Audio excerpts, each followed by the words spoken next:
Luke chapter 21. As he looked up, Jesus saw the rich putting their gifts into the temple treasury. He also saw a poor widow put in two very small copper coins.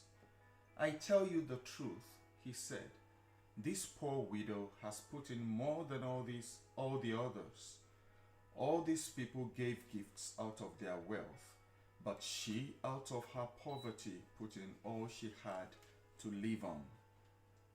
Some of his disciples were remarking about how the temple was adorned with beautiful stones and with gifts dedicated to God.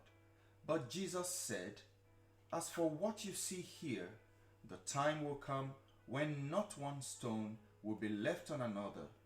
Every one of them will be thrown down. Teacher, they asked, when will these things happen? And what will be the sign that they are about to take place? He replied, watch out that you are not deceived. For many will come in my name, claiming, I am he, and the time is near. Do not follow them. When you hear of wars and revolutions, do not be frightened. These things must happen first, but the end will not come right away. Then he said to them, nation will rise against nation, and kingdom against kingdom. There will be great earthquakes, famines and pestilences in various places, and fearful events and great signs from heaven. But before all this, they will lay hands on you and persecute you. They will deliver you to synagogues and prisons, and you will be brought before kings and governors, and all on account of my name. This will result in your being witnesses to them. But make up your mind not to worry beforehand how you will defend yourselves. For I will give you words and wisdom that none of your adversaries will be able to resist or contradict. You will be betrayed even by parents, brothers, relatives, and friends, and they will put some of you to death.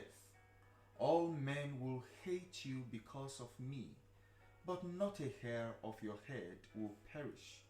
By standing firm, you will gain life.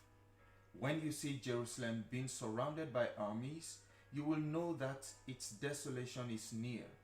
Then let those who are in Judea flee to the mountains, let those in the city get out, and let those in the country not enter the city. For this is the time of punishment in fulfillment of all that has been written. How dreadful it will be in those days for pregnant women and nursing mothers. There will be great distress in the land and wrath against these people. They will fall by the sword and will be taken as prisoners to all the nations. Jerusalem will be trampled on by the Gentiles until the times of the Gentiles are fulfilled.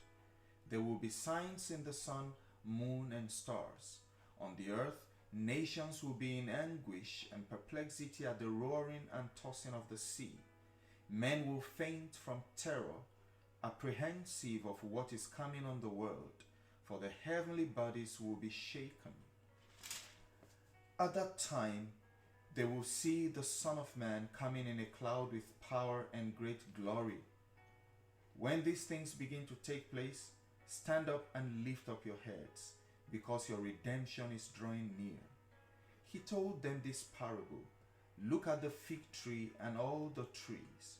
When they sprout leaves, you can see for yourselves and know that summer is near.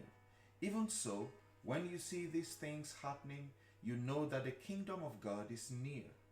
I tell you the truth, this generation will certainly not pass away until all these things have happened. Heaven and earth will pass away, but my words will never pass away.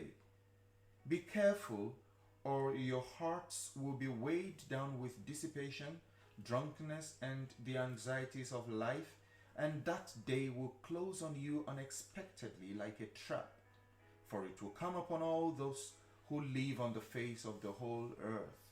Be always on the watch and pray that you may be able to escape all that is about to happen, and that you may be able to stand before the Son of Man. Each day Jesus was teaching at the temple, and each evening he went out to spend the night on the hill called the Mount of Olives. And all the people came early in the morning to hear him at the temple. That's the end of Luke chapter 21. God bless you.